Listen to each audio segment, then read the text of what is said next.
La Russie, je le dis ici très clairement pour nous Européens, mais pour le continent africain, la Russie a commencé, au fond, un nouveau type de guerre mondiale hybride. C'est ça la réalité. Et elle a décidé que l'information, l'énergie et l'alimentation étaient des instruments militaires mis au service d'une guerre impérialiste continentale contre l'Ukraine.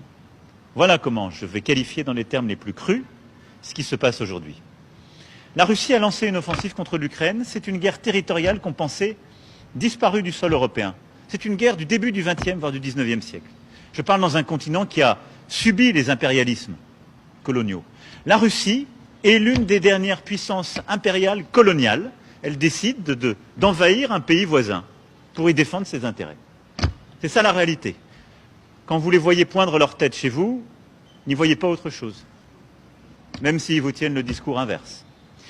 Et puis, voyant les déséquilibres qu'ils créent, malgré toutes les tournées diplomatiques et la désinformation qu'ils font, je constate que la Russie, à travers le monde, est l'un des pays qui, avec le plus de force, utilise des instruments de propagande, usant d'ailleurs de nos règles démocratiques, en faisant croire que ce sont des confrères à vous, développant des chaînes de télévision.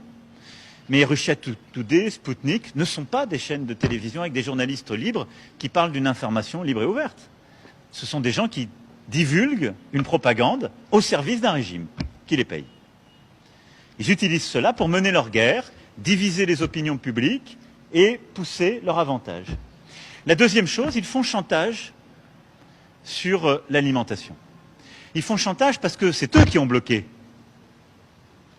les céréales en Ukraine. C'est eux qui régulent leurs céréales. Il n'y a eu aucune sanction sur l'alimentation décidée par qui que ce soit, ni les Américains, ni les Européens, ni qui que ce soit. C'est eux qui décident de comment réguler le robinet, faire monter les prix, les baisser, laisser venir la nourriture ou pas.